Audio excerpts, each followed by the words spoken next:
All right. Welcome back to Access Evolved. So, our goal throughout this series has been to sort of challenge the status quo and really show that we believe you can empower your users and keep the security wrapper around your organization with our modern access platform. And so we thought it would be fun to kind of highlight some of the questions that have come up when we're talking to our clients, and really demystify what the setup process looks like. So settle in. Andree is going to walk us through step by step with a bunch of demos, and show us how easy it is to go from zero to PAM. That's right. I'm super excited about this. What we do at Border0 is really make it super easy for teams to access the infrastructure or remote networks using just their single sign-on identity, and we do that in a super low friction way. Yeah. And so when you compare this to maybe other solutions, we really see typically is high barrier to entry. It's Mhm. intimidating, and Yeah. typically for the end users to actually that use this to access their infrastructure, it's also complicated. They have to change their way of working, etc. Right. And so we wanted to do that differently, and I think we achieved. And so we're going to show you all that today. Really help teams achieve these sort of big, lofty goals like visibility and Mhm. control, but do it in a way that is both easy for engineers to use and for the security administrator to set up. So Yeah. yeah, Can't let's wait dive to, in. I can't wait to go. Okay. So, Andree, what do we need to do as a first step? Yeah, the first step is you need to install a what we call a connector. And a Hmm. connector is essentially the gateway between your users, your engineers, and Hmm. your private infrastructure on the other side. So me as an engineer needs to access a database, and to do that, we need some kind of connector gateway in there. Okay. So I'm going to play the client for this episode. And so I want to ask some of the questions that we hear from people. So one that comes up is, well, how big of a machine that's going to house the connector, how big does it need to be? Oh, yeah, it doesn't need to be very big. The requirements are Okay. pretty small. Some people run this on a Raspberry Pi at home and then make Hmm. their own home network available. Um, People that use this for hundreds of engineers, you might give it a few cores, maybe 8 gigs of RAM. It's mostly CPU and it doesn't Hmm. necessarily take a whole lot of resources. Okay. And so I guess one other question that pops up is tell me a little bit about like high availability and redundancy. Do I need more than one connector? Oh, you can. I mean, it's easiest to start with one, and then once you Okay. get serious for production type environments, you can have two or even three for redundancy. It's really more for advanced use cases or with heavy workloads, but it's totally supported sort of this high availability model as well. Okay, great. And then last but not least, what is best practice for placement? Where should the connector sit? Yeah, so typically you put the connector where your private resources are. So Okay. in practice, that means in your AWS VPC, in your private data center, or in your home network. And I think what's Mhm. really cool is you can put it anywhere behind even a NAT gateway. That Mhm. means this machine does not have to have a public IP address. You don't need to open up any inbound ports on the firewall. It just needs outbound internet connectivity. To me, that always feels good for two reasons. First of all, it's much easier to set it up. You can Mhm. just install it on your Raspberry Pi at home or private VPC, easy to instance in a private VPC. And Mhm. second of all, just know like there is no inbound ports opened up, so it just really limits that exposure. And then magically it does still work. Awesome. All right. So let's see what it looks like. Okay, let's going. Okay, let me share my screen and show you how I would install my first connector. So what you see here is the Border0 client portal. So what I'll do is I'll go to connectors and add a new connector. You can see I have a few already. Mhm. But for this demo, I'm going to install a new one. You can see I have a few options. You can install this on EC2 using CloudFormation, Docker, Kubernetes. We have Helm charts. But in this case, I'm going to use the super easy approach and this Linux install script. So let me do that. And then I'll go here and I have a simple demo VM that I spun up earlier. I'll just copy paste this command and I have to talk fast because it's going really fast. What it's doing, it's downloading the binary. I failed. And installs the systemd resource, registers Mhm. itself, and in the background you can already see it's registers itself and now it's screen and it's up and running. And so this is it. This is how you install your first connector. You don't need to be a Linux expert. You just copy paste this thing, it registers itself, good to go. Yeah, I can testify to that. I am not a Linux expert, and even I have done this. So, very straightforward. And let's just underline this. The connector is lightweight, sits in your environment, can be put behind NAT, and is really there to just help broker the access to your private resources. That's right. That's Awesome. right. Okay, so now we have a connector. Let's put it to good use. What can we do with it? Yeah. So what's next? So next, now that we've essentially built a gateway into that remote network, we can Hmm. start making resources available. And so in Border0, we call resources sockets, kind of inspired based on network sockets. And we have a whole bunch of resource or socket types.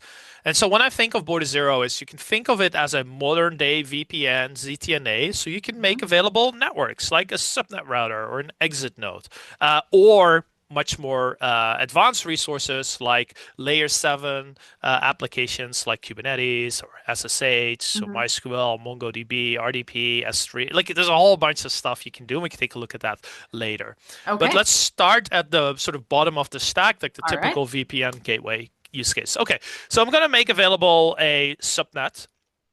So let's say this is a US East to network, like a VPC that I have there. I already have that. Let's make it US East 1. It's just a name.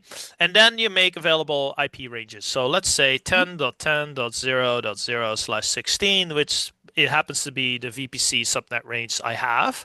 And Okay. then we link that to the connector that we just installed, this Ubuntu demo VM. Hmm. By the way, one other cool thing I'll just show you is we're also we're using the portal here to do that, the web client, Hmm. but we also show you the curl command to do this, or even the Terraform support. We can come back to that in a bit. Yeah. But all these things make it super easy. Okay, All right. create new resource. So now we've created essentially a subnet router for US East 1, which routes 10.10.0/16 to the clients that have access to this. So let's put this to the test. If I go here and I am on my local computer here and I have the Border0 client installed, Hmm. so if all goes well, so I can do route dash n, and this is a little bit for the network geeks like me, but what you can see here is that it should show that it now has a route for that /16 pointing to Utah 9, which is the VPN adapter. Hmm. And even better, I should be able to ping this IP address now. And as you can see, that works. And that only works because the VPN is up. And just to prove that, if I shut down this VPN and my pings start failing, and if I bring it up again, then immediately it starts working. So I think what you've seen here is essentially the world's easiest VPN to set up. We installed the connector in like 10 seconds, and then we created our first subnet router in another 10 seconds or so. I mean, that was impressive. That was very fast. Okay, cool. So I guess the point though is there's lots of, VPNs out there on the market. What makes Border0 different? Where do we go from here? Yeah, so we started with a layer 3 resource, Right? like a subnet route. But really, what makes Border0 special is that we don't stop at the VPN layer. We're a privileged access management solution. And Hmm. so we use your network VPN identity to also give you access to very typical other infrastructure applications. So privileged access management, just as a side note, kind of means helping you with managing access to privileged resources. Privileged resources in our case could be networks, Hmm. databases, servers, internal websites, etc., right? And Yeah. so that means that we can use that same single sign-on identity that you use for your VPN to also start accessing these other types of resources. So yeah, maybe we should start make another type of resource available. Let's do it.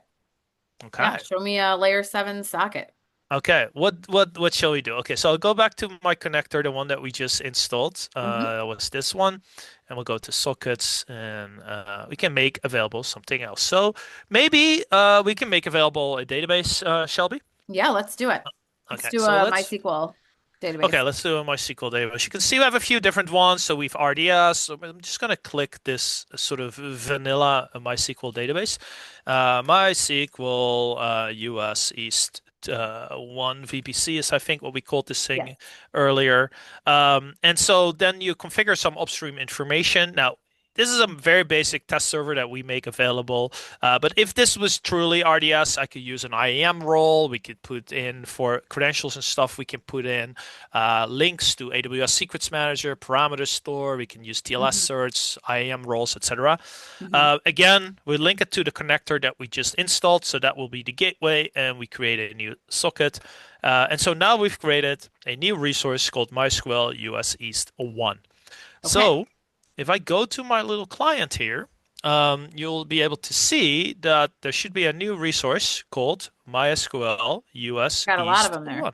There, There we yeah. go. But this is the one that we just created. Because I have a one, that's actually a good point. I can also spin up my other client. This is a more visual client that we Ah, have. there we go. That's Yeah. better. So let's see if we can find the one that I just created, which was called MySQL. There it is. Okay, there it Top is. row. This one, right? Yeah. So I click on that. So what's really cool here is that, hey, it tells me, Andre, you're trying to connect to a database of type MySQL. And what our software does is scan my system real quick for all the, 10 most common MySQL clients, and have quite a few installed and says, hey, which one would you like to use? Now Mhm. you can use whatever you want, but this is one of those like user improvement things that we Yeah. try and help you with. So I'll use the CLI, and this is the database name. So let's see if I can connect to it. And there you go. So now I'm connected. And so let me make this a little bigger. So anyone who has ever connected to a database like this, as soon as you type this in, you generally go to LastPass or OnePass and go and find the password, and then you realize, oh man, you know, John has this password, and and he just left, and we haven't rotated this in 8 months, and you know. Generally Yeah. doesn't happen. What happens here is I'm already in. At no point did it ask me for credentials. I can just Mhm. do all the queries that I need to do, and I'm essentially in leveraging my existing single sign-on credentials. So By the you way, never need that password. You don't that, even know that password. So you can't lose that password and no one else can take it with them when they leave. So yeah, absolutely, yeah. And so here I super ran some important. queries, and you can see this delete failed. It's because Andre has only read-only access. I can't do an insert, I can't do a delete, and this is enforced by Border0, not the actual database, by the sort of firewall layer that we provide in the middle. Okay. Yeah, so that's really cool. So the policy is being enforced by the connector. Okay, Correct. Yeah. cool. All right. All right, so let me switch over to the admin portal back here, and let's go take a look at the sessions. Because a big part of what privileged access management is the ability for you as an administrator to answer the question, who accessed what, when, from where, and what happened during these sessions. Mm-hmm. So here you can see all the sessions that we're going through the platform, and this new. You can first of all you can see I was pinging this new subnet router we called US East 1, Mm-hmm. and then you can also see this MySQL instance that we just created, and so I can click on that and see a bunch of information. So first of all, you can see which single sign-on identity connected to the database. So it's no longer the user root or the user MySQL. It's Mm-hmm. actually the Okta user Andre from his MacBook to this database from this IP and country and this point in time. Right? Then there's some other information, like there's a risk score. Mm-hmm. Obviously, we label it. This is pretty routine. I didn't do too many crazy things.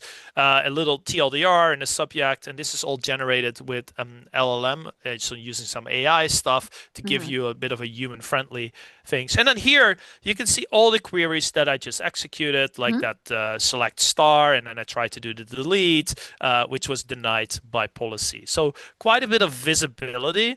And Yeah, we do the same for things like SSH as well. So, for example, if I have an SSH session here, you can actually see that same single sign-on identity, some information, and then a video of the actual SSH session. very cool. Yeah. All right. Okay, so let's dig deeper into the policy piece of this. I think that's really interesting. So obviously you were not permitted by policy to do that delete. What other kinds of policies can we build and how? Yeah, so policies are essentially our layer 7 identity aware firewall rules. And so I think of this as a few things. So the first thing, this is an example policy. The first thing you need to do is you set a bunch of conditions, right? So these Okay. conditions say, first of all, who? This have everything to do with your identity, like which single sign-on identity. And we like these identities we can pull in from Okta, Google, Right. Azure AD, etc. Which groups, anyone in the group engineering, which service accounts. From where should they come? Does it matter? Like, do I need to define come from a certain IP address or particular Hmm. countries or specifically not certain countries? Does it matter when? Can I do this on any date or any time, etc.? So once these conditions match, like my user was in here, I was able to access that database. What kind of permissions do I get? For example, can I connect to when SSH? Can I get a shell? Can I log in as only user Ubuntu or user root? Can I do SFTP? Can I do TCP port forwarding? And if I do I care what kind of ports? So you can see per Hmm. application, we can get very granular around the permissions. And that's what we call it layer 7 identity aware. Hmm. For that database we just connected to, maybe we want to say, hey, that user only has access to the database books. And as you saw earlier, I only have read-only access because of this thing here, but maybe I should also have delete or Hmm. replace access. So you could go on a per query level permission. And Hmm. similarly for database or for Kubernetes, you can say, hey, when connecting to Kubernetes, the user Andre only has access to these namespaces. Can you scale up and down deployments? You can get very, very granular on a per application layer. Love it. Okay, so let's talk about this. This part feels obviously very granular, but also very manual. How can we speed this up? How can we do this at scale? Let's put the reality back into the equation here. Yeah, so there's a few things. So in real life, like I said, you want to hook up your own identity provider. Hmm. So we support Okta, Azure AD, Google Workspace, etc. So a few that come out of the box, or you can add really any OpenID or SAML provider, as Hmm. well as set up SCIM, and so then we automatically import all of your users and groups. Amazing. Okay. Yeah. So Um, so if you add someone to the group, he will instantly have access. I love it. Okay, but let's talk about what is the reverse of that. What if you are offboarding someone? What happens Ah, then? yeah, very important too. Yeah, so very common. So here is an example of what I call the access graph, or in this Mhm. case, the user Andre. So you can see, you click on that user, and then you want to see what does this user have access to. Mhm. Now you can see the user has access to, is mentioned in a few different policies. Is member of a group. So either that individual or that group is mentioned in these policies, and these policies give me access to these resources. So these Mhm. databases, CockroachDB, MySQL servers, Kubernetes clusters, etc. Now, what's really cool if someone is removed from a group, either it moves to a different role Mhm. or it's been terminated or whatever, access is revoked immediately. So just because I had access at 9 a.m. in the morning doesn't mean I Mhm. should still have access at 10. So not just do we deny any new sessions, existing sessions are torn down too. So we call that continuous authorization. Like as soon as you remove me from a group or out of the directory service, access will immediately be revoked. Okay, I love it. All right, way less manual cleanup.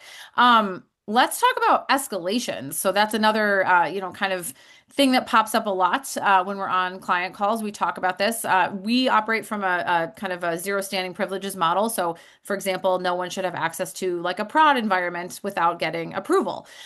So, what does just-in-time access look like through Border0? Yeah, so great question. So many teams do use just-in-time access request to get sort of elevated permissions. So what we looked at earlier and what you see, for example, in this client here is this is what I have access to, sort of long-standing based on my group membership and the policies that were created. Hmm. Now, what some people use, and we use ourselves too, is like I have long-standing access to our prod database, but only read access. If I needed to make a change, I will need to request elevated permissions, and that goes through what we call a access request. And so I Hmm. can do that through a web interface or request that through Slack that then gets routed to your manager or someone on your team who will need to approve that. So what you see here is an example of that. So here you can see this user requested access to the prod RDS instance for 1 hour, and he said, I need to add an index on this particular table and maybe include a ticket number. and someone will approve that, and he was nice enough to say good luck with the chains. Then I would get a Slack message and say, okay, now it's approved. And then you can see, hey, this user accessed it for 1 minute and 55 seconds to actually execute Mhm. the chains that was required, and then eventually it expired. And then you can also see here when I did access it, these were the queries that were being executed Mhm. to do that chains, right? So Yeah. very powerful. So for a auditor, that type of stuff, very Mhm. powerful to see who requested access, what Mhm. was the reason, who approved it, for how long was that access there. It was auto expired. And by the way, the user accessed it for 2 minutes only, and this is what happened. Yeah. I mean, that visibility is incredible. But on that note, let's talk a little bit more about, again, reality. So, visibility to a single session is one thing, and maybe for the audit use case or compliance, we need that. But we have teams that have thousands of sessions a day. Nobody's looking at each individual session. How do we kind of enable teams to kind of clear through the noise? Yeah, great question. So yeah, so you can see all the sessions for compliance reasons and ship the logs into your SIM. You can Mhm. export them to S3, to CloudWatch. There's all kinds of ways to get it in there. Um, and day to day, that's really what matters to folks. So you Right. have that data for compliance reason. Um, but you also, there's a lot of stuff going through your infrastructure. You might have thousands of sessions a day. You may want to know some of the interesting things that are happening as a Mhm. security-minded person. So that's what we have here. This is what we call our insights dashboard. And this Okay. will show me all of sort of the critical sessions. You remember how we analyze every session with an LLM and Hmm. make it human readable, and we risk score it and add a label to it. So here's an example of a user which is flagged. It was a high risk event. So Hmm. let's click on it, and you can see it was this user who already looks kind of shady, Very obviously. suspicious looking. Yeah. Hmm. But it tells me, hey, this user was logged in and attempted to create a reverse shell. Well, that's not good. So let me take a Yeah. look at that. So what did they tell? So he logged in, tried to set up a reverse shell using Netcat. That failed, and then I attempted to do that using SOCAT, created a TCP listener of port 12345, which would execute bin bash for all incoming connections. That is a typical sort of hacker backdoor type thing where you can Mhm. basically create a backdoor on a particular port and bypass all forms of authentication and get a shell right away. So what I can do here now is actually click on that and see a complete recording of everything that happened and Mhm. it was whether it was successful or not. So really powerful. So this helps me find the needle in the haystack. I can Mhm. quickly click on these things. Don't have to go to all the sessions, only see the interesting ones. And again, this isn't about spying. It's about catching risky or unusual behavior, Yeah. finding that in that huge volume of activity. And sometimes it's just a mistake, but either way, you may want to know what's going on. Definitely. Definitely. All right. So let's kind of pivot and talk about automation. So we talked about Terraform a little bit earlier, but can we dig in a little bit more? What can we do with Terraform and just automation in general within Border0? Yeah, great question. Yeah, so we have very rich support for Terraform. You can manage virtually everything that you want to automate. So this is our Terraform provider. You can Hmm. create connectors, groups, policies, sockets, all that kind of stuff you can do using Terraform. Lots of examples here. So that's fully supported. We have an API, a CLI. Lots of ways that you can do this, and Hmm. I think the nice thing here is that you can really control access through the same sort of review and deployment process as the rest of your infrastructure. Repeatable, auditable, and Hmm. easy to roll out at scale as well. Like we have people that Yeah. create thousands of sockets all using Terraform and policies, etc. Oh, awesome. All right. So I guess on that note, as far as like making life easier for the users, for the admins, another thing that I really want to focus on is the web portal. So I think that's something that a lot of people are kind of surprised by, excited by. So what we see a lot is for teams that might have third-party contractors or consultants, they might not necessarily want to be downloading another VPN client. And you might not want to bring them into your IDP. So what can we offer those users? Yeah, great question. Yeah, let me just share my screen again. For that, we have an agentless or clientless approach. Let's share my screen one more time here. And so what you can do is you can go to our web client. It's linked here, but it's client.border0.com. It will show you, it will ask you to log in. And so you log in with that same single sign-on identity. Hmm. We're using Google here. So let me log in. And now you can see exactly sort of the same things we saw in this client, all the Hmm. resources that I have access to, different environments, etc. So this is really cool. Now, not only does it show me what I have access to, I can actually click on these things and access it. So I'm going to open a few tabs here just to demo some of the example ones. I think we should have some SSH servers here as well. Let's see here. There we go. Um, okay, so the first one is, for example, a MySQL database. So this is the MySQL database we just created earlier. Hmm. That machine might sit behind NAT. In that gateway, I am in an office behind NAT, yet I'm able to access it using just the browser. Like you don't need the client installed. So So cool. how does that work? That's crazy. Like I'm behind NAT, Crazy. there's resources behind NAT.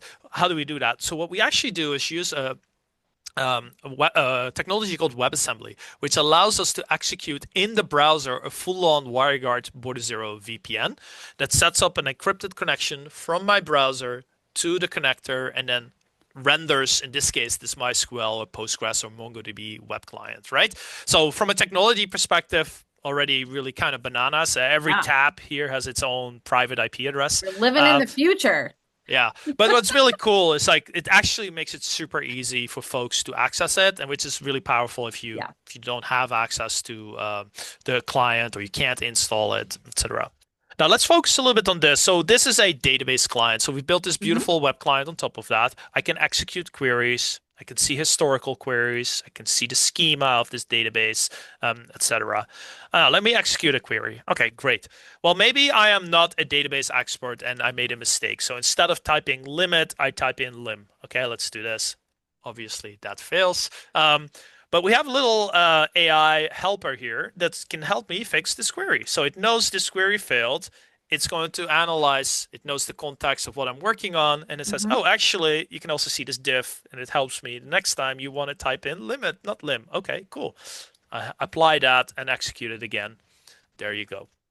Um, so the other kind of cool thing is you can see this is a simple test database, but I can actually talk to the database. So for example, I want to say, show me all the books with title containing, say, Harry Potter.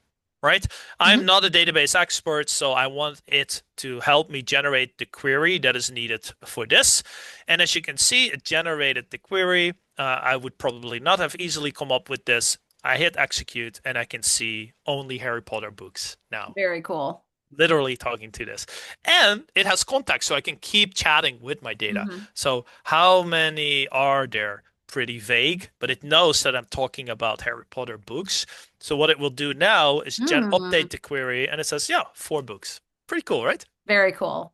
I have made use of this feature myself. Yes, anyone can query your database now. And again, all of this is using that same single sign-on identity. It's logged, it's limited, but what I'm allowed to do. Hmm. Now, this little AI helper, we also have expanded that into the Kubernetes client. So this is again me accessing a Hmm. Kubernetes cluster, EKS cluster in a private VPC, yet I'm able to access it using just my browser without any additional software, right?